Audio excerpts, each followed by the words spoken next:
the minutes of July 20th. Move to accept and file. Second. Want to do the thing, George? We'll call the roll alphabetically. Mr. Elder. Yay. Mr. Elder votes yay. Mr. Fay. Yes. And Mr. Fay votes yes. Mr. Hodge. Yes. Mr. Hodge votes yes. Mr. LaVenture votes yes. Mr. Russ. Yes. Mr. Russ votes yes. Dr. Fenby. Yes. Dr. Fenby votes yes. The motion passes. All right. Next is chair's business. And just to let you know that Katie and I went to the Memorial Hall and measured with our little tape measures 6 feet apart how we can move those tables that we sit at so that we would all be an appropriate distance apart. And we figured out using a horseshoe design with Krista and both you and engineering not in the horseshoe. We can fit everyone a distance apart. And then those two would sit sort of behind us. And anybody who wants to come in to present would have to come in and sit in a specified spot. So it would be possible. At this point, City Hall is not open for public meetings. So it's rather a moot point, but I thought I'd get the sense of how you were feeling about maybe a second meeting in September or meeting generally in person at some point. So I'll open that up to you folks. Yeah, did your measurements allow for the public? We figured that the public was going to have to be in one place. We could not have a large public gathering.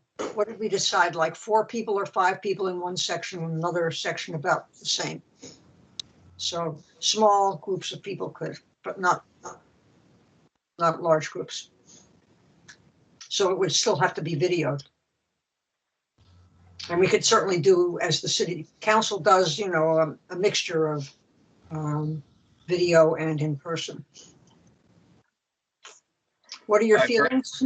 I'm personally fully on board with it whenever. So everybody has their own opinion on it, but I mean, I would meet in City Hall right now if we were allowed to. So whenever you guys are ready to open up the Memorial Hall for business, I will gladly be there, but I understand some people may not be ready. But is there the option that some members who aren't comfortable doing it, they do it remotely, and those that are can be in Memorial Hall? Is that an issue to kind of hodgepodge it? I don't know. I have not talked to the mayor about it. I'm just trying to get the sense of the board before I approach him and let him know what we're thinking. If possible, I like the kind of hybrid approach, having a couple of the members perhaps in the room, maybe on a rotating basis. That's an interesting idea. And the rest coming in remotely. I personally feel that we're not yet over the hump with this. Mm-hmm. And because of that, you know, I think the remote meetings offer safety for all. And importantly, if we're going to have limitations on meetings in the room with social distancing, the remote meeting continuing this way allows anyone that's interested to attend and participate. Good point. Chris? Sure, I don't have a problem with meeting in City Hall. I just like the hybrid version. If we have any topics that are going to be sort of hotly disputed, we could end up with a lot of people showing up. So right. I just wonder how we kind of manage that piece of it. So that's really my only big concern. I mean, typical meeting like tonight, I don't think there would be any issue, but some of the others maybe something coming down the road that would have more people at it. Phil? Yeah, I'm not anxious to get back in a room full of people. haven't yet gone back out to any of our favorite restaurants, even the ones that are they're spacing people out pretty well outside of the pickup takeout. And I know we're some of us are in the high risk group for a variety of reasons. Right. So I'm somewhat reluctant to get back into the crowd yet. Okay, good. Sean? My only concern about that space is that it doesn't appear to me to be well ventilated. Agreed. And although there's 20 cases in Marlborough right now in a city of, 40,000? Yes. And a significant number of those cases are in nursing homes. So I think we're unlikely to come across someone who has an active COVID infection, but just the same, I think it probably makes sense to limit the number of people that are there and have maybe a couple of us show up and the rest of us be remote and rotate. Yeah, I had not thought of that, but I rather like that idea. Okay, how is the city council finding their process going? Katie or Samantha? Madam Chairman, I Yep. can comment that I know for tonight's meeting, I know at least 2 counselors are not going to be in chambers. I think the difference between us and you is that the city council chambers are set up to have the television studio there. Right. Memorial Hall does not have that access. Right. So I don't know how it would be to be viewed by both people on this call and people in the room. So that might be an interesting discussion with the mayor. But I'm here tonight. I happen to be sitting on the stairway out of the way to listen to your meeting. And then I'm going to go into chambers when the time comes. I'm out of the way as other city councilors arrive tonight. So it worked for me. So I'm glad to be back in, but I don't have any issues that would prevent me from being in the room. Right. And we certainly have a whole lot more space, I think, than you do in Memorial Yes. Hall. Right. And you have the high ceilings too, which we don't. Good point. Yeah. We do. All right. Yeah, if we could meet outdoors someplace, that would make. Okay. Okay, well, I was really just wanting to get the sense of the meeting before I raised this any further. So thank you very much for your ideas. And on to, we've got no A&Rs, no public hearings, and we have a subdivision progress report on Goodale Estates. Hello, everyone. Don't have a lot to update, but Krista included a correspondence from the developer that updated earlier this month on the Eversource's schedule. So you recall Eversource's timeline for installation of their main was the became the critical path Yes. as far as finishing the road work. And it was looking for a while like they weren't going to be able to get in there, before the end of the year, or even till the spring. But they have, or Kevin Gillis has updated us that they're telling him that it's going to be done soon, like by the end of the month, which is right around the corner. So they haven't started yet, but hopefully this means that they're going to do it this fall at least. And assuming they do, he's still intent on finishing his work immediately thereafter. So that's the update on his schedule. Good. All right. So that's moved right along. I'm glad that happened. Yep.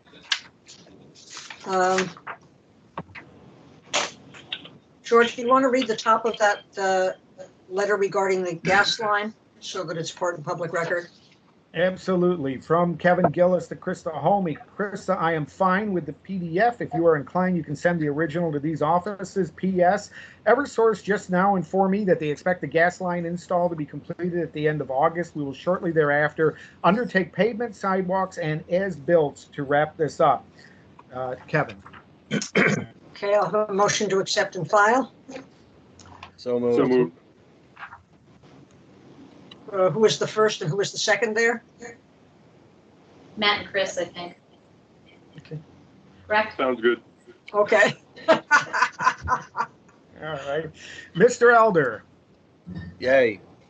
Mr. Elder votes yay. Mr. Fay. Yes. Mr. Fay votes yes. Mr. Hodge. Yes. Mr. Hodge votes yes. Mr. LaVenture votes yes. Mr. Russ. Yes. Mr. Russ votes yes. Dr. Fenby. Yes. Dr. Fenby votes yes. Motion passes. All right. Next, no preliminary open space, definitives, or signs. Hooray. We have an informal discussion with Semikanian. Sem is there, I know. Hang on. A lot of blank pages on mine. What's going on? We have blank pages here too. Yeah. Here you go. Here you go.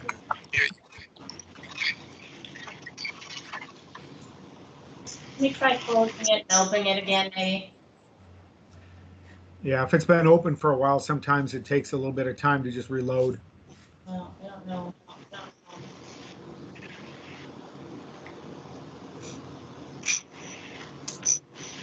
Meanwhile, is Sem there?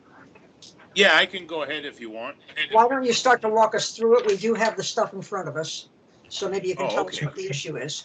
Oh, good. Yeah, so the issue essentially revolves around this 1985 plan, which I provided, which is a plan of the intersection of the Bolton Street extension, now called 2 South Bolton Street, and Main Street. And it involves properties that I own, one being 74 Main Street and the other being something called 2 South Bolton Street. Now, Dr. Fenby, do you have this 1985 plan in front of you? We've got the Exhibit B. We've got whatever you sent in. Exhibit C. Okay. Yeah. Okay. So this plan, I acquired this property in 1986. Well, we actually rented it for a few years, and then I bought it in 1986. And it consisted of 74 Main Street, which was, for those of us who've been around, the old Marlborough Knights of Columbus building, also known as the John Cotting House. In other words, the white building across from the John Brown Bell with the big pillars in front of it. And the other property was what I will refer to as the carriage house on the corner. So we bought both of those. They were on 2 separate lots. This one is on this plan you're looking at, which is a very small lot, which has a restriction that was placed on the plan reading parcel 22B, which is the 2 South Bolton, not to be considered a building lot, to be deeded to and used in connection with or conjunction with adjoining land of the Marlborough Knights of Columbus building now or formerly. And so this restriction was placed on the plan, and upon the deed of this property, this small lot, into our predecessor in title, that deed came from the City of Marlborough acting through its Community Development Authority. And they inserted a restriction on that deed, which indicated that that lot could only be used for an accessory structure to the one I'm sitting on, 74 Main Street. And that in the event it were deeded separately, that it would actually revert back to the Community Development Authority. So they were very concerned, it appears to me, that after they deeded the property to our predecessor in title, somehow this little lot was going to be deeded out separately and put this restriction in the deed. Well, now comes 2020, and we're looking to, myself and my partners are looking to convey the carriage house separate from this 74 Main Street. The property was built in 1985 according to permits and so forth and so on. But in order to do that, we feel like we're going to have to get the Community Development Authority to obviously approve it and not require taking the property back. So we think that's, obviously the buyer wants that done, and we want to do it. And I have calls into them to meet in front of them. We've talked about it a little bit. But my hope was once we get them to agree to forego their restriction, which is, again, a long history, that then I could ask you folks to, essentially issue a recordable statement or resolution removing this restriction on this plan, and allow, which basically, it's no big deal for you guys because the property's already been built on for a very long time in accordance with permits, and has been sitting there, and it's a good thing for the city. And actually, as I'll be telling the CDA, just is probably going a little more than you guys need to know, but the fact of the matter is, I don't know why they said if you convey that property separately, it will come back to the CD. I have some theories on it, but the fact of the matter is that if we convey 2 South Bolton to these potential buyers, there's less of a chance, in my opinion, that these properties would be, demolished or torn down or combined to do a noxious use, if you will. There's a greater likelihood because they're going to have their interest in that property and we're going to have our interest in this property. And there'll be a lesser likelihood that they'll ever be combined again to build a CVS or a Walgreens or whatever is going to be on the corner. And it'll be a greater likelihood that this beautiful building that I'm in is going to stay downtown as one of the last of these, Greek revival structures. And it doesn't mean that the 2 owners couldn't get together and say, hey, let's get together and sell them, but it's less likely. Obviously, people are in different stages of life. So that's the argument to the CDA. And that'll be made, and we hope to carry that day, and then come to you guys and say, can you issue this resolution removing this restriction, which has long been basically gone away anyways. So I'm open for questions. I know that's a lot. I probably went with too much detail, but were you able to get the documents, or We all you don't have, need to put them on? we all Right, have. if you have them. John Burke, are you there? John, I'm here. I emailed you the document. Okay. I had this open All right, let me give it a shot. Hang on. meeting, and now it's not showing the rest of it.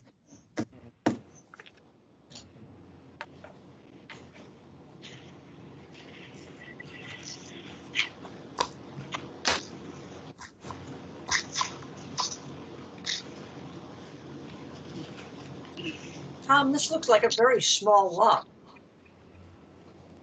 Yeah, do you mind if I ask a couple questions? No, while we're please waiting? do. Sam, this is Tom DePercio. Yeah. So the 1985 plan, what was the purpose of that plan? Did that divide what's now called 22A and 22B? Or I believe, yeah, I'm guessing, quite frankly, it did. And as you know, 22A is the city parking lot. right? So that's a really good question and a 100% accurate point. And so, it fits in with the history. In other words, the city owning this property wanted to cut out 22B because they didn't need it. And we're going to sell it to Mr. Wagner, and wanted to maintain 22A for public parking.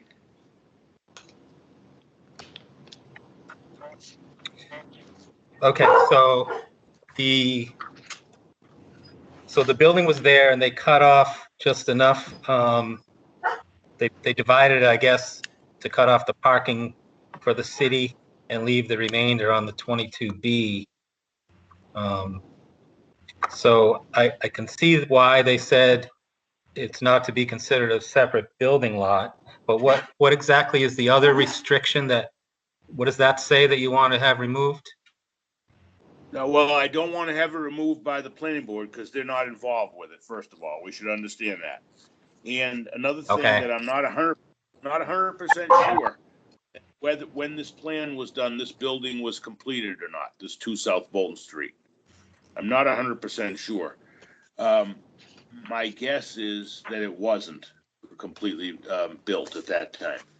But to answer specifically your question, the property, this is referenced in this deed that is in not 16-524. The next one, Krista, there might be two deeds there at 19. I can read it to you in a second. Oh, maybe. Okay. So anyways, the deed from that came into me referred to, oh, you got it right there. There it is. So, okay. So Tom, you see in the third to last paragraph, said lot 22B shall be used to erect an accessory building or addition to grantee's other property located on Main Street. That's 74 Main. And described in a deed recorded. It cannot be transferred as a single parcel. In the event of a violation of this agreement, in other words, if it were transferred just right now without me getting anything, that would revert back to the city. So the idea of the carriage house being an accessory structure, I think, was, what attracted the city fathers at the time, to approve this plan for the building of that structure. And I mean, it just fits in nice now, and looks like it's pretty standard. Now we will, have to give these folks a parking easement and so forth. But does that answer your question, Tom? Yes, it does. Yep. So as far as the restriction on it being a building lot or not, is that something you're looking to change, or is it merely that? Yeah. So strictly that deed language? No, I have to do both. Okay.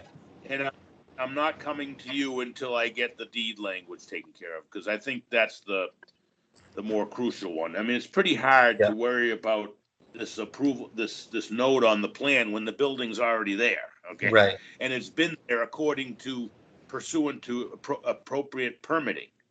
Okay.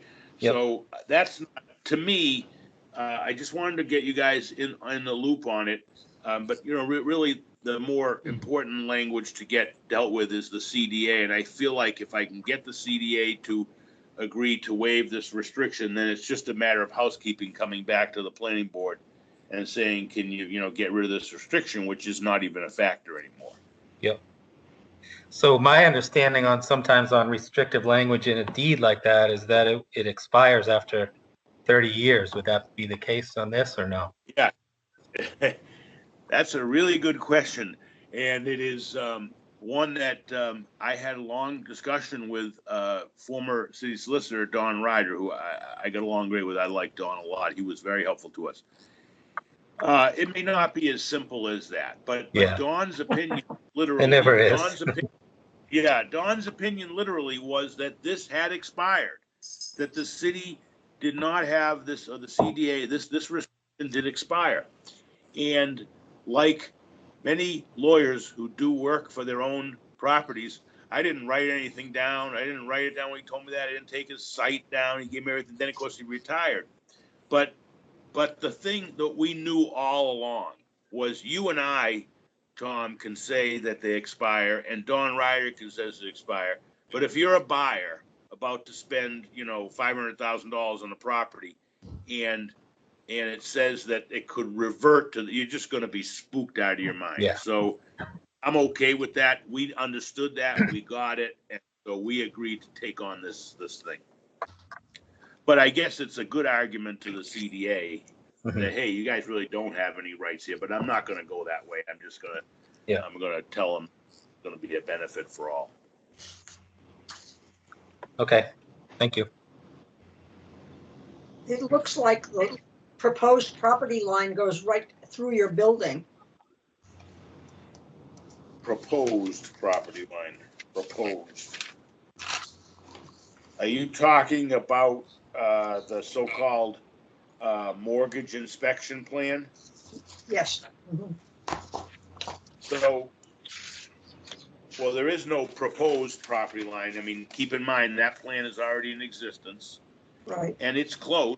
It's close, but we don't think there's any encroachment. And the dude here who did this plan, he doesn't, really show that there's an encroachment. Okay. You see the dotted line, which you can, nothing goes right through the middle of anything. You see that. Right. I mean, I don't know where that, but I don't think you meant to say that, but the dotted line, yes, they're right there. So the dotted line is the property line pursuant to the 1985 plan. Right. So close enough for government work for this buyer. I mean, we could, if they did some, extensive survey, I suppose we could give them an easement for it, but that has not come up. If this surveyor had thought there was an encroachment, he would have called it out. That's really the purpose of a plan like That's this. correct. It's not a real survey, but I wouldn't say that he's showing an encroachment on this either. Okay. Does anybody else from the planning board have anything to say? Any questions or comments for Sam? I just have a few comments. One is I think that a lot has changed since 1985 when this plan was endorsed. I think there's been a lot of money invested in this property, and certainly the character of it has changed. So assuming that the CDA goes along with the waiver, I would certainly support waiving the restriction.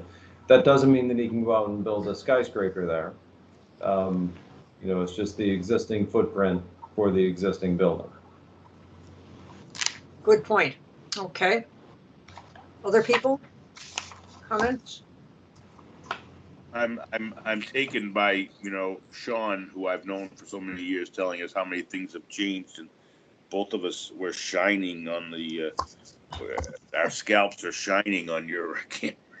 I was just commenting The only one who keeps that I can't see the only myself. one who keeps getting the only one who keeps getting younger is Dr. Fenby. I keeps looking younger. I don't quite understand it. All right. Anybody else have any comments for this? Anybody else? Okay, we will be looking forward to seeing you again. Thank you very, very much. Thanks. Have a good night. Thanks for your service. All right. Next we have definitive subdivision Commonwealth Heights. And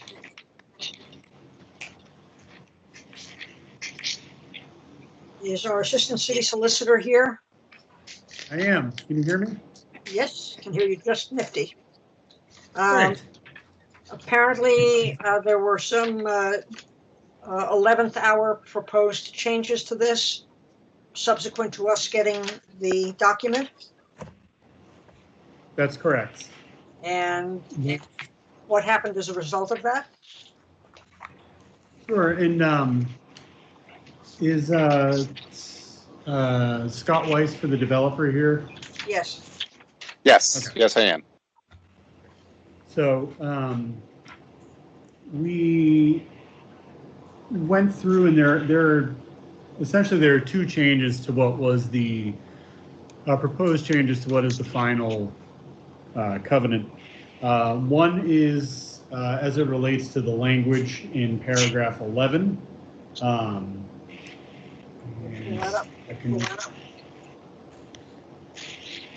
can really quickly.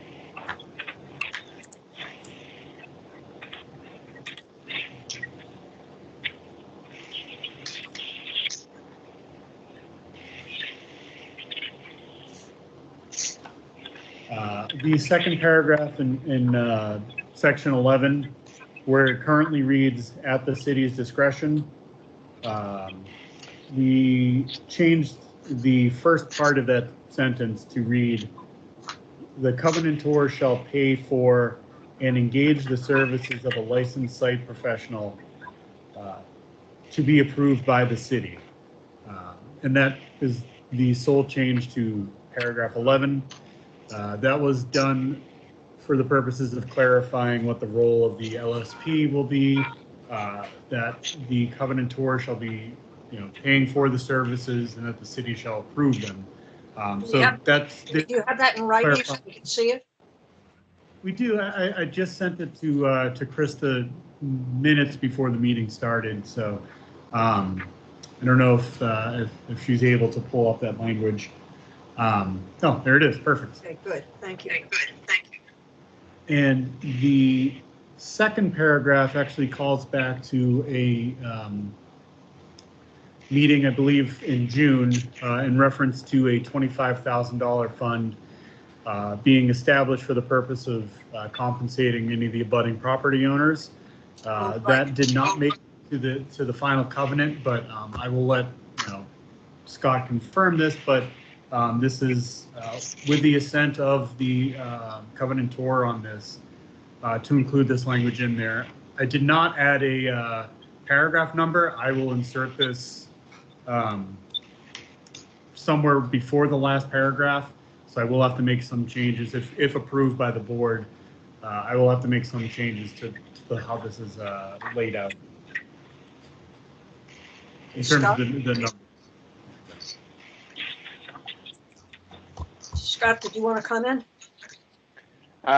Sure. We were able to get this information from Mr. Peaks just a little bit, or Attorney Peaks just a little earlier, and reviewed it.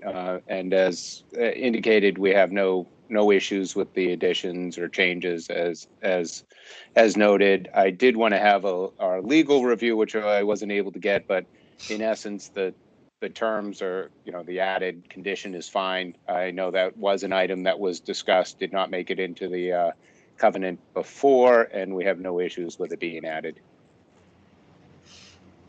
Okay.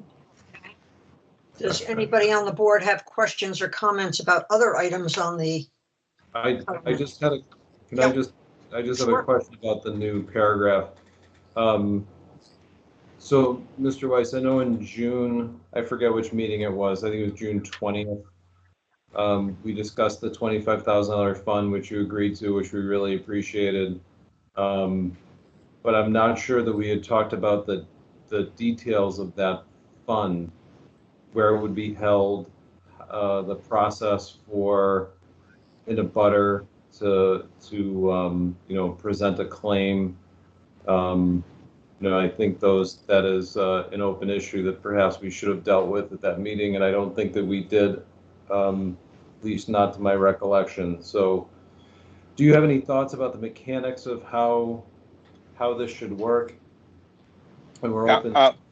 Yeah, I'm not sure that that's really spelled out in here either, and I think from our perspective, certainly holding it in an escrow account of some sort. Or an account that we can identify to the city is an account, that is clearly marked and available, is fine with us. Is some form of that if need be.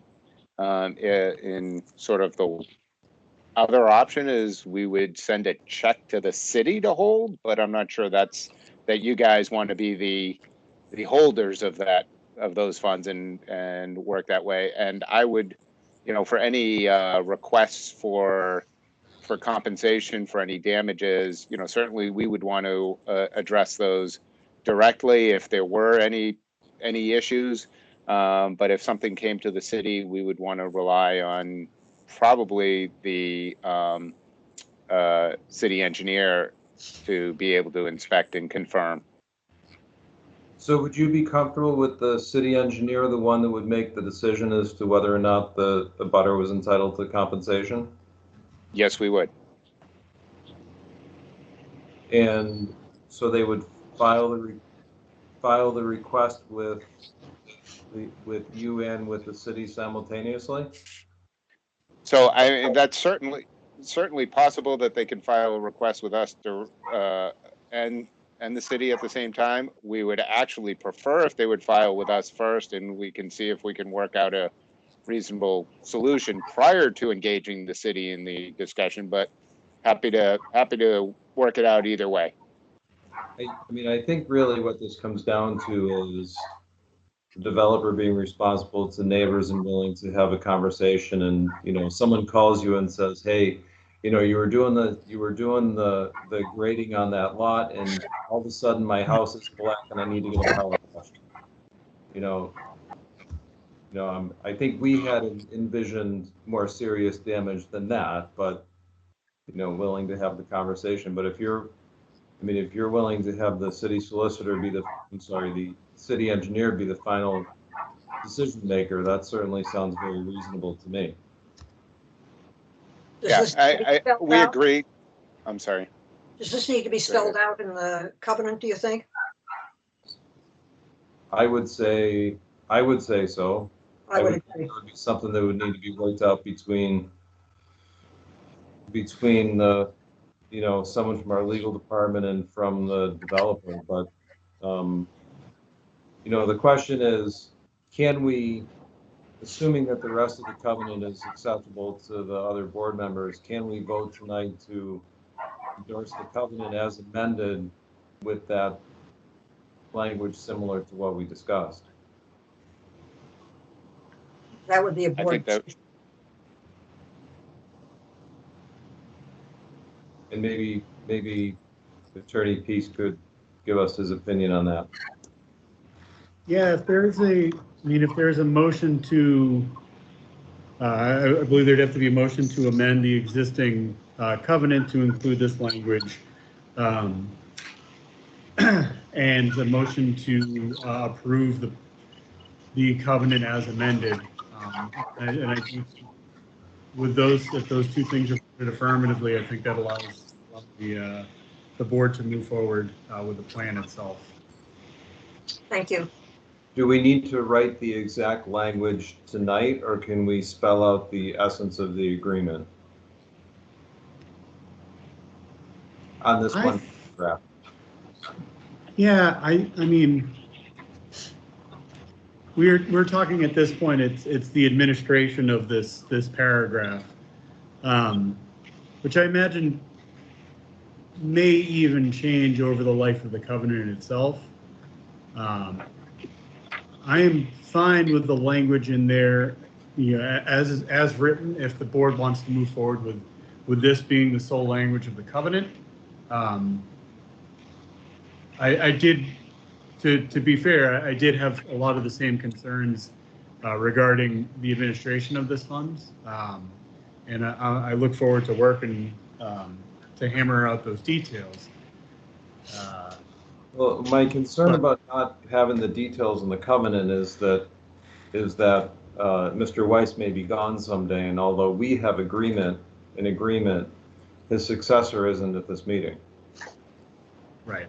And by the way, Mr. Weiss, I do want to apologize for spotting this issue in the 11th hour and, trying to work out an agreement when we were supposed to be voting on your covenant. So that's entirely our fault. Well, thank you. I appreciate that, but I recognize the importance of the issue, and that I understand the desire to get it covered, and we, I think, share in the desire to protect the abutters. So, sorry. Could we maybe take a 5-minute recess and draft something? And why don't you guys do that while I find out if the board has any other things that they wish you to consider, okay? And Jason, while we were talking about that, I was typing up a few things that I'll email over to you. Great. Additional terms for the covenant or separate issues? No, just to address this discussion that we were having just now. Oh, okay.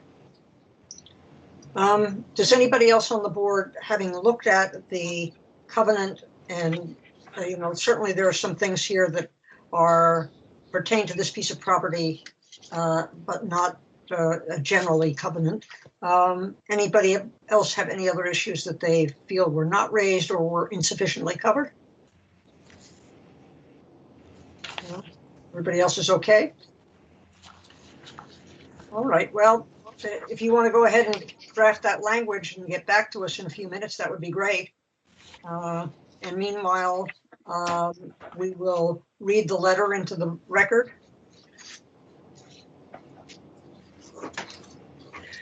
Read Commonwealth Heights definitive subdivision on being members of the planning board on July 20, 2020. The board voted to refer the draft covenant incorporating proposed conditions for the definitive subdivision plan known as Commonwealth Heights to the legal department. Enclosed, please find a tracked and clean version of the covenant. I hereby certify the attached covenant is in proper legal form. As some conditions were incorporated as terms of the covenant, but not included on the plan, I would advise the planning board to retain these terms in any future partial release of the covenant. To implement the condition relative to the employment of an outside consultant, i.e. licensed site professional, for the subdivision plan, I recommend the planning board adopt rules for the imposition of reasonable fees for the employment of outside consultants, which may be deposited in a special account for this purpose, consistent with MGL Chapter 44, Section 53G. Attached, please find a draft set of rules for your review based on those adopted by the Marlborough Conservation Commission. Please contact me if you have any questions. Respectfully, Jay Peaks, Assistant City Solicitor. Motion to accept and file. So moved. So moved. Second. That's a second. All right. Okay. Mr. Elder. Yay. Mr. Elder votes yay. Mr. Fay. Yes. Mr. Fay votes yes. Mr. Hodge. Yes. Mr. Hodge votes yes. Mr. LaVenture votes yes. Mr. Russ. Yes. Mr. Russ votes yes. Dr. Fenby. Yes. Dr. Fenby votes yes. Motion passes. Okay, Jay, are you going to be working on this while we continue the rest of our business, or how do you wish to proceed here? I have something I can send to Jay and Krista right now. Okay. Great. All right. Why don't I'll continue working on whatever's sent over to me. I just want to clarify with Scott, I think you identified that you would send something over to me. Is that correct?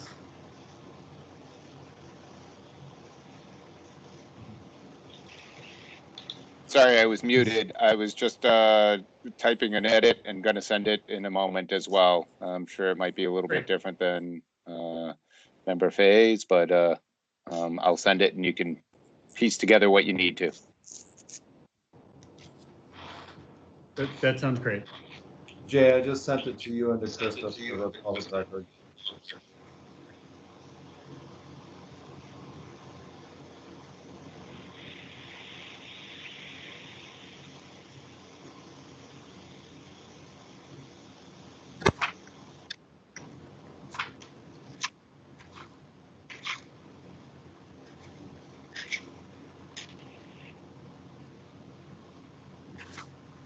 Okay, would you like us to give you a few minutes to work on this, Jay?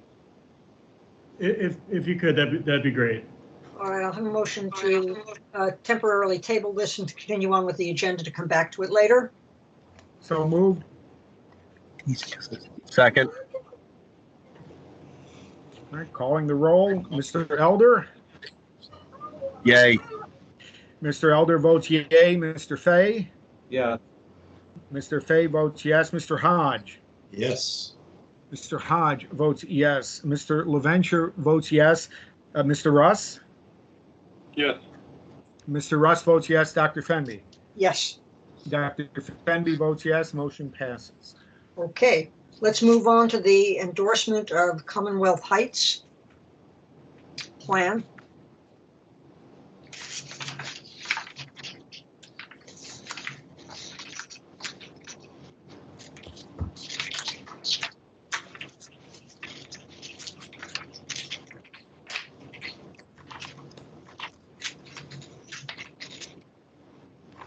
This is the plan that we can't see at the moment, right? I mean, It's, hang on.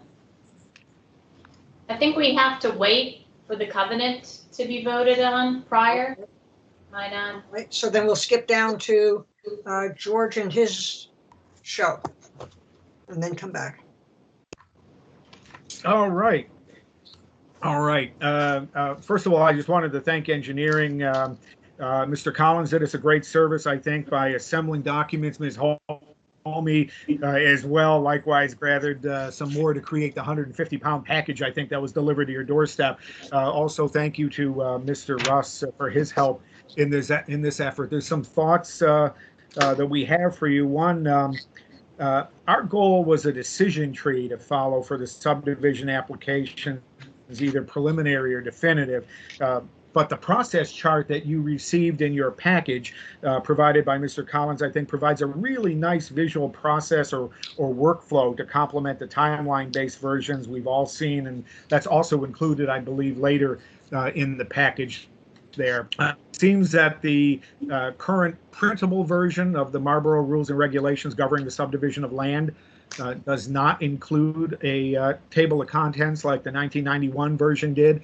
That 1991 version, Ms. Holme dug out and put a copy in there for you to reference. Certainly, I think we all think one should be added to simplify finding desired topics in the 2015 version, which has been really difficult for at least myself. Also, I think we'd recommend having that available for download as a PDF and also via searchable hypertext up on the web. The 2005 proposed changes to the rules has some significant throw weight to it, and I think those have been around for a while. I think our feeling was they should be re-reviewed by engineering because of the passage of time and certainly in applicability to the 2015 changes and any of the more recent decisions that the board has taken, certainly before my arrival. Engineering requested that the changes should be considered, perhaps in some prioritized order by the full board if deemed appropriate for adoption. Also included are two sets of forms. One set of forms are actually identified by letter, Form A, B, C, and so on. You'll see those correspond to the boxes in the process flow chart where it does say Form A here or Form B there. These are proposed replacements for existing documents, and I believe Ms. Holme has included those in the package as well. Those documents identified as Appendixes A, B, C, and so on. Form H is the proposed street bond lot release request. The idea here was to allow for some standardization across the documents from what currently exists. These are engineering generated documents, should probably be considered by the full board for adoption to provide that standardization. Appendix K was an interesting one. It's the set of fees set for services, and as you can see, it was last amended in 1991. I think we probably all agree it's time for some kind of update there. If you don't mind us recommending maybe an approach to determine, person hours required to conduct each of the anticipated services required of the different city departments. Each service you could have a multiply the estimated person hours by the hourly rates of the individuals that are going to be actually conducting those services, and that could become the new quote-unquote book fee, if you will, for that service, including any expendable resources, if any are required, should be included in the feeage as well. It's an approach, to be honest, that I kind of stole from auto mechanics when they set their book fees for how they do car repairs. So it seems to work for them. I think the concept was there should be no cost to the city here. For services that are required by developers or other profit-driven entities. The city should break even, at least recoup the resource costs and expendable costs. Now, that doesn't really mean that there can't be potentially some kind of waiver or decreasability for fees for financially needy individuals, people not able to pay, or those things that are not necessarily profit-driven, like we saw not too long ago, two neighbors just looking to kind of redraw their property line. As we heard earlier from Assistant City Solicitor Peak, the fee schedule should probably include some numbers in there for outside consultants, because most likely they may be required again. I do want to draw attention. I think there is some confusion regarding the actual cross sections that have been provided in the packages. Numbers 1 to 5 are clearly marked as amended in January 791. Number 6 has no date on it, but I'll be honest, my recollection when speaking with Mr. Collins was that he had indicated this was a new cross-section that he wanted to have the board review and approve, and he indicated that it had been drawn up based upon Morrill Farms. Now, talking back with Ms. Homey, it seems that there already is a number 6. So I think this probably is something that we ought to have addressed by Mr. Collins when there's a chance to do that. I think we all certainly see there's some value in trying to standardize the current cross sections and bringing them up to speed with the changes that the boards have decided on over the years and making them readily available on the web, as I understand from some folks that they aren't. So in closing, I think we believe these documents should be referred to engineering for review, comment and update as appropriate, and with a report back to the board. Okay, thank you very much, George. Appreciate all the work that went into this. Any comments or questions from board members about this as we get this underway? You already spoke to me about it, Sean, about the diagram. Yeah, this is great work. I have just a question about the flow chart. Is it possible to, in addition to this, separate the different paths to development? So one for definitive subdivision, one for preliminary, one for open space development. So we not only have this and see how they all fit together, but we have the individual ones as well. So we have our A&R one, we have our definitive subdivision without a preliminary plan, definitive subdivision with a preliminary plan, and then our open space subdivision, so we can see it at a glance, and then we have this one as our overview. If you're asking me, Mr. Fay, I don't see any reason why not. Just to let you know, this was developed in a Excel spreadsheet, which is available. It can, there should be no reason that it can't be readily separated.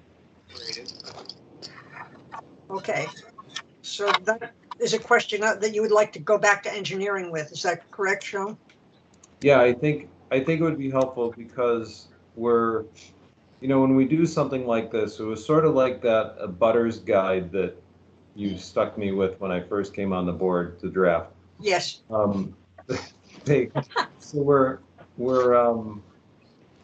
we're not just doing this for us, we're doing it for the members that follow us, and we have to recognize that we may have, retired teachers and accountants and, people that follow us on the board that may never have seen a subdivision plan before, but they're just smart people that want to help the city. So we need to make it as easy for them as possible when they're looking at this type of material to become effective members faster. I mean, think about, George, when you first came on, and, how, insurmountable the volume of material you had to learn seemed to be your first meeting. And that's really who this is geared towards, that and the general public as well. Yeah, good point. Absolutely good point. So, and they're not going to follow, although we can follow this, they're not going to follow that. Good point. I think it would make it easier for me to follow it if I had the components separately. Okay. Okay, so we're strongly recommending that, are we? But this in conjunction with this too. Right, yes. Yes. Okay. So maybe even a note on this that says, see diagram A, see diagram B, see diagram C. Sure. So we know where to jump to from this. Sure. Yeah, that makes sense. I don't know, I've been on the board for a while. I've never seen anything like this before. This is good. I think it's fabulous. Yeah, really. Other pieces of this package that people would like to make comments on or whatever. How long would it take engineering to kind of make some recommendations back to us about whether they still are interested in doing some of this stuff? Oh, I think we're definitely interested. I think it's long overdue, and I think this is a good impetus now to finally tackle this. It will take, I think, to do an initial cut through it, we could probably give an update at the next meeting. Right. I'm looking at this chart. Tim did this before my time as city engineer. I don't know how many hours this represented trying to do this in Excel. In Excel, I couldn't believe it. So if it's gonna take the rest of the winter to do separate ones for A&R plan, and I'll have to get back to you on that, but I'll check. Okay. Okay, so we can expect a report back at the next meeting. Yeah, at least an update on where we think we are and what and how long it will take to get to a full review. All right. The other thing that occurred to me was this is a lot of stuff for everybody to review, and for everybody to review everything in exquisite detail will mean we won't probably do it right. So if before the next meeting, people could consider which of pieces of this are of particular interest to them, so that they'd be willing to go into it in more depth, that would probably be helpful.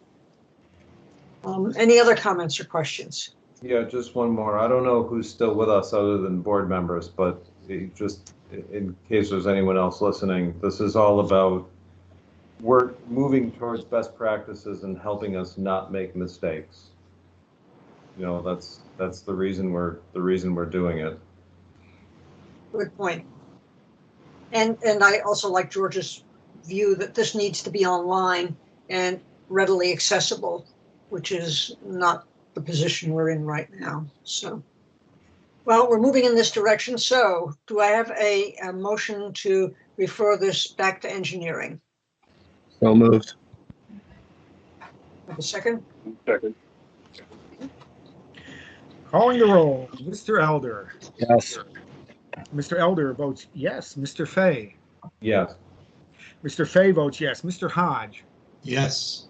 Mr. Hodge votes yes. Mr. LaVenture votes yes. Mr. Russ. Yes. Mr. Russ votes yes. Dr. Fenby. Yes. Dr. Fenby votes yes. Motion passes. All right. Thanks, both of you. That was a great job, really.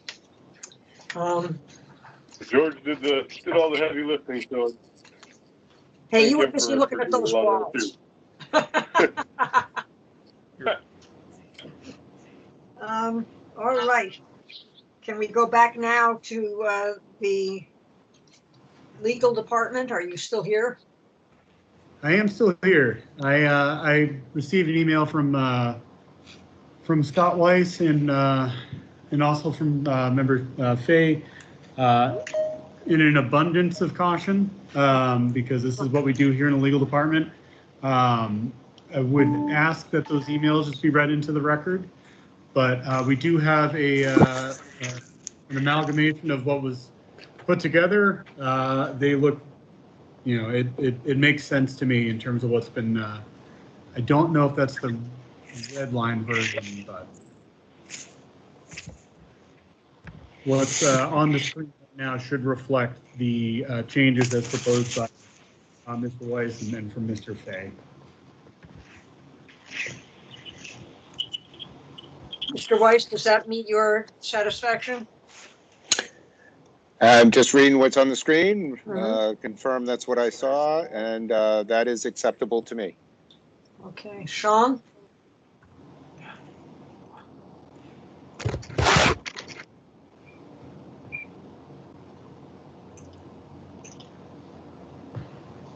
Yep, that sounds good.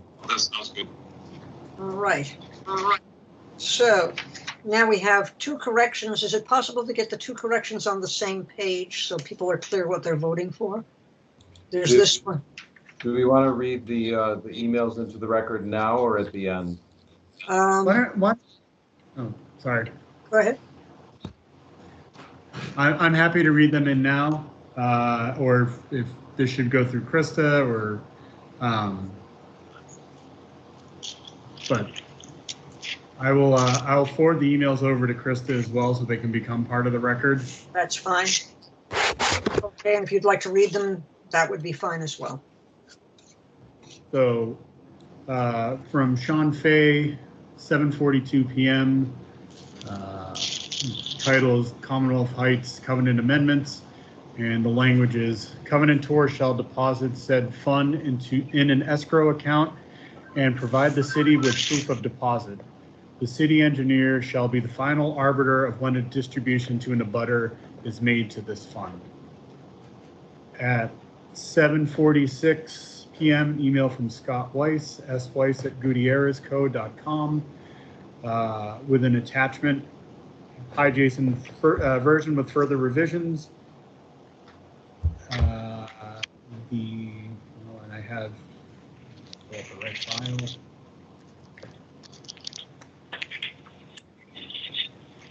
Covenantor shall establish a fund of no less than $25,000 to be held in a mutually agreeable escrow account for the express purpose of providing compensation to abutting property owners for cognizable property damage claims arising from the intentional or unintentional actions of the covenantor, their contractor employees, or other agents. Abutting property owners shall promptly provide notice of any claim of property damage to covenantor and the city engineer, and the city engineer shall act as the arbiter for the validity of any such claim. This paragraph is intended to supplement any additional rights an abutting property owner may have and shall not be their exclusive remedy. Covenantor shall provide proof of compliance with this section prior to construction. So those are the two emails that I got All right. with respect. All right, I'll have a motion to accept and file those. So moved. Second. Second. Calling the roll, Mr. Elder. Yay. Mr. Elder votes yay. Mr. Fay. Yes.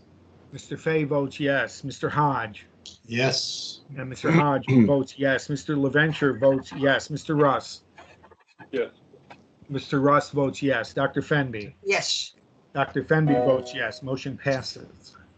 All right. Can we see both of the changes to the document that we thought was the final in the same page so that we have them before us? And may I ask a quick question? On the wording, not having a JD, the word arbiter as used here, does that give the city engineer the full rights to not only determine whether or not a claim is valid, but also determine the amount of compensation that would be paid out of the package? I guess that would be question number one. And then question number two, not that I expect it, obviously, but if the pool of $25,000 for whatever reason may become exhausted at any point, what is there any mechanism in place that would allow that to be refilled, so to speak? Sure. So with respect to the first question, the usage of the word arbiter, I'm interpreting, as sent by both sides of this agreement, to give the city engineer the latitude that you referenced, the ability to make a decision and to decide the amount. With respect to the second question, we wanted, one of the things that I wanted to include in this language was that this was not the sole remedy available to any of the abutting property owners. So, and we wanted to make sure that this was not foreclosing any of those other remedies that an abutting property owner would have. So, while this in and of itself does not, as written, does not include a mechanism, I guess, in place to automatically refill, if you want to say, over a certain period of time, or if it depletes to a certain amount. It would be my intention that this agreement would still cover an aggrieved abutting property owner. Okay. Can I address the second part of George's question? George, I would expect any damage, most damage, if there is any, to be at the beginning of construction when there's most activity in constructing roadways. And at some point soon, hopefully, we're gonna see a construction schedule. And as the work's completed, there'll be requests for bond reductions. And it's at that point, we have an opportunity to negotiate whatever terms are appropriate with whoever is ultimately building this property out. Gotcha. Understood. Thank you. You know, because they will be asking for things from us and we can ask for things from them in return. Okay. Thank you. All right, back to the covenant. We have a covenant that we have in hand plus 2 corrections. Can we push those corrections up on the board, Krista?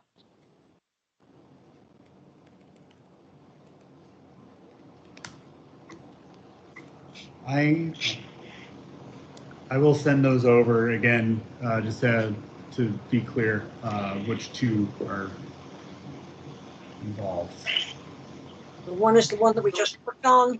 The other is the one that was a minor correction that you and Sean had previously discussed.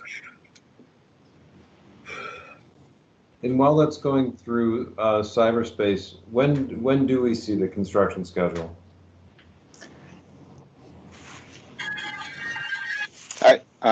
Yes, Madam Chair, through you. We would expect to be putting one together once everything is fully approved and recorded, and we'll provide that following that. So in the next couple of weeks, I would assume we'll get one. We'll get one to you. Great.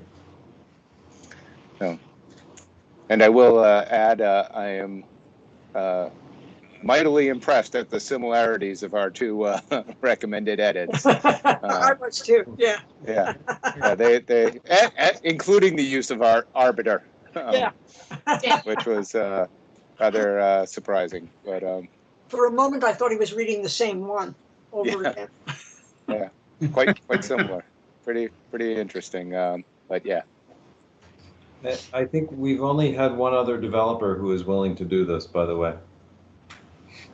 Well, I will add to Mr. LaVenture's point about solutions. Obviously, this does not take away any rights any abutter has. They have all full remedies available to them. But in truth, most contractors, us included, but most contractors would seek to resolve this in the most cost-effective way would be to have any site contractor that's out there complete any repair work immediately. That is almost always the most cost-effective way to handle any issue that might affect an abutting property. So that would be the first and foremost way to try to address any concern. Madam Chair? Yes. Just real quick, we did have somebody speak at one of the initial public hearings. I think they live on Teller, and they had a disastrous time getting compensated for some damage to the back of their property originally when this happened years ago. Yes. And they didn't have any luck with the insurance. Time ran out. People got delayed. So I do appreciate what Mr. Weiss is saying, but the people that did speak out, and I walked that property many times, the people that did speak at the first public hearing did have a huge issue and were never compensated for damage to their property. This was originally done 8-10 years ago. So, I do like the fact that this is in there as an additional remedy, but I just had to say that we did have some neighbors that had a major issue before. And, I really hope that with this in here, that will not be the case. And I hope the construction is, done so none of the neighbors are impacted by it. Okay. Yeah, this is a very sensitive piece of property in that regard. So I think we're all aware of that. But thanks for reminding us. All right. Thank you. We now have the covenant in front of us, and with these 2 corrections, and I will entertain a motion that would allow us to approve the covenant with the corrections as you see before you. Motion approved as amended. Yes. Second. All right. Calling the roll. Mr. Elder. Yay. Mr. Elder votes yay. Mr. Fay. Yes. Mr. Fay votes yes. Mr. Hodge. Yes. Mr. Hodge votes yes. Mr. LaVenture votes yes. Mr. Russ. Yes. Mr. Russ votes yes. Dr. Fenby. Yes. Dr. Fenby votes yes. Motion passes. All right. Thank you for everybody doing all the work on this. And Krista, God bless you. You have yet another addition. All right. Next we have the endorsement of the plan. Is that it? The actual plan? Correct. Now, this is a little tricky because we don't have the plan directly in front of us, but I think we've seen it often enough. I had it on my document that is, I'll try to share it again. Would you please? I can try. Just the front page would probably be enough. This is the same plan that we voted on last time. Yes. Yeah, it was showing before the meeting, and for whatever reason, it's probably overloaded the memory, is my guess. All right.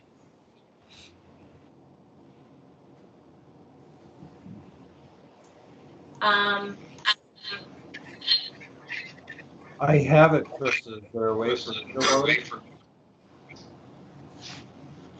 Well, what I was going to show was the city clerk version that was certified Yes. after the 20-day appeal period.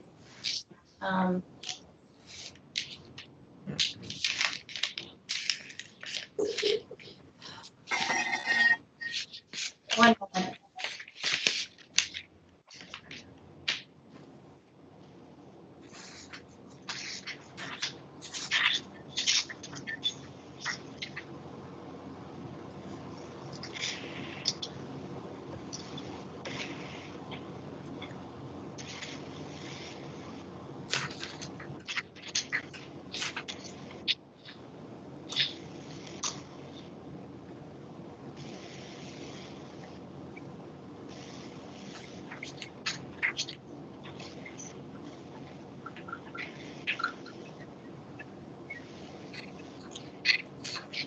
Okay, well, we saw this in great detail the last time, and we did approve it.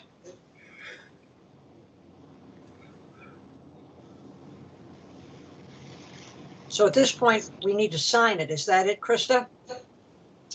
Well, you have to vote to endorse. Right, yes, and then we have to come in and sign it. Correct. Right. So did you vote, you took the vote on the covenant, and now you're free to vote on the endorsement Of the plan, yes. the July 16th version. Yes. Okay, so I'll have a motion for the endorsement of the plan. So moved. Second. Calling the roll. Mr. Elder. Yes. Mr. Elder votes yes. Mr. Fay. Yes. Mr. Fay votes yes. Mr. Hodge. Yes. Mr. Hodge votes yes. Mr. LaVenture votes yes. Mr. Russ. Yes. Mr. Russ votes yes. Dr. Fenby. Yes. Dr. Fenby votes yes. Motion passes. Now, what would be best, to leave this at City Hall and have people go in, Krista? Actually, we have them all set up in a conference room at engineering. Okay, so we just have to come to engineering. Right, and then Tim Collins offered to sort of usher the signature portion to each person that comes in. There's a lot of pages and a lot of different places to sign. So Okay. we have them at 135 Neal Street in the lower conference room. Just make an appointment. Our doors are still locked here. Just let me know or Tim know, and we'll make the room available. There should be no one else in the room. You can come at your convenience. Okay, and we'd like to get this done by Friday. Would that be reasonable for everybody? Yep. Can everybody get there by Friday? Good. Okay. Thank you very much. Thank you, Scott, for everything. Ah, here it is. Hey, there it is. All right. Great timing. Thank you all to the board and to all the members and engineering, Krista and everyone for all of their help.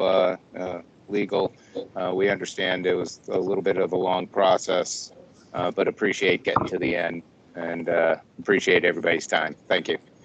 You've been a pleasure to work with, and I appreciate your cooperativeness. Thank you. You're welcome. Thanks. Look forward to this property moving forward. Thanks. We all do. Thank you. Thank you. All right.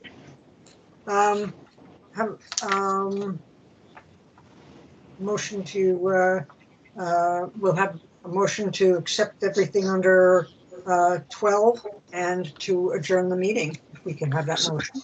So before we adjourn, Madam Chair, I did have a quick comment. Yes.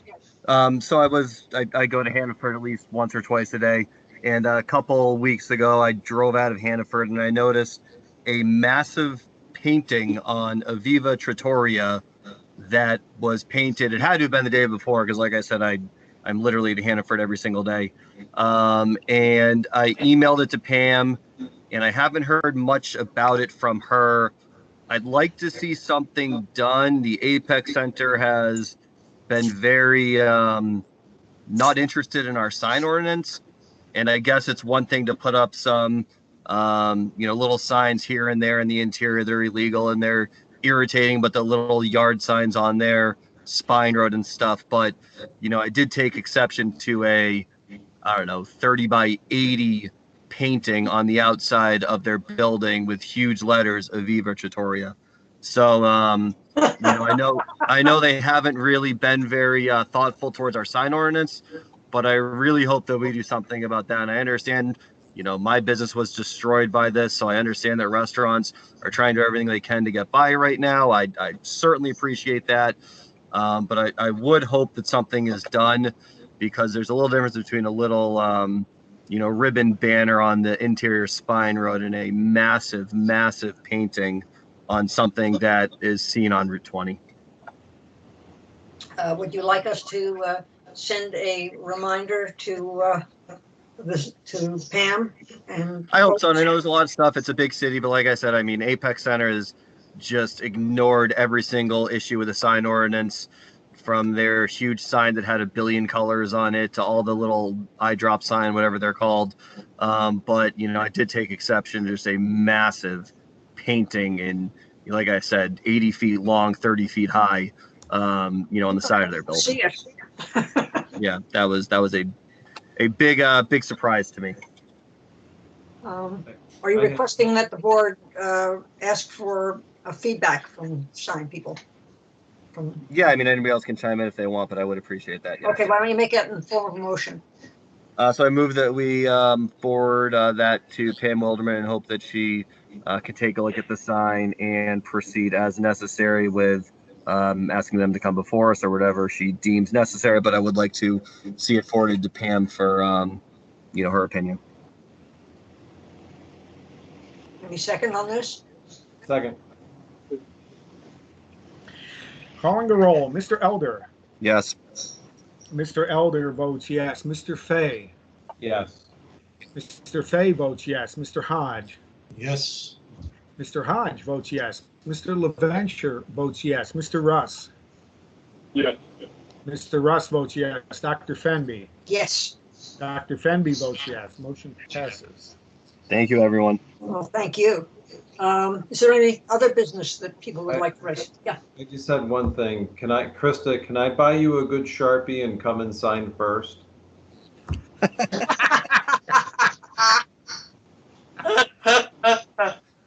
No, you have to share everyone's Sharpie, counselor. No, I'm not saying I'll buy you a good Sharpie for signing Mylars, not that little needlepoint thing that we usually use. I thought you were concerned about touching other Sharpies.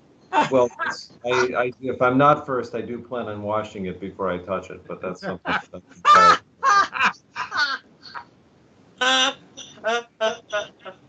Hand you your very own Sharpie, a clean one for each of you. I'll come tomorrow with a new Sharpie. All right. With our names engraved on them. I'll see what I can do, George. Okay, Matt, do you want to make your motion, including? Move to adjourn. Do we second. want to accept and file the correspondence? Yes, but he can do that as part of his, okay, well, let's do it separately. Move to accept everything, accept and place on file, everything from 11 down. Yeah, Second. Second. Call the roll. Mr. Elder. Yes. Mr. Elder votes yes. Mr. Fay. Yes. Mr. Fay votes yes. Mr. Hodge. Yes. Mr. Hodge votes yes. Mr. LaVenture votes yes. Mr. Russ. Yes. Mr. Russ votes yes. Dr. Fenby. yes. Dr. Fenby votes yes. Motion passes. All Move to right. adjourn. Second. Mr. Elder. Yay. Mr. Elder votes yay. Mr. Fay. Yes. Mr. Fay votes yes. Mr. Hodge. Yes. Gandalf votes yes. Mr. LaVenture votes yes. Mr. Russ. Yes. Mr. Rush votes yes. And for the record, Mr. Hodge votes yes. Dr. Fenby. Yes. Dr. Fenby votes yes. Motion passes. Thank you very much, everybody. Thank you. Chris. Very good night. Yeah, Hey, Tom. Chris. Tom, Hey, Chris. Yeah. What happened with the wall that you said was being built next to our problem wall?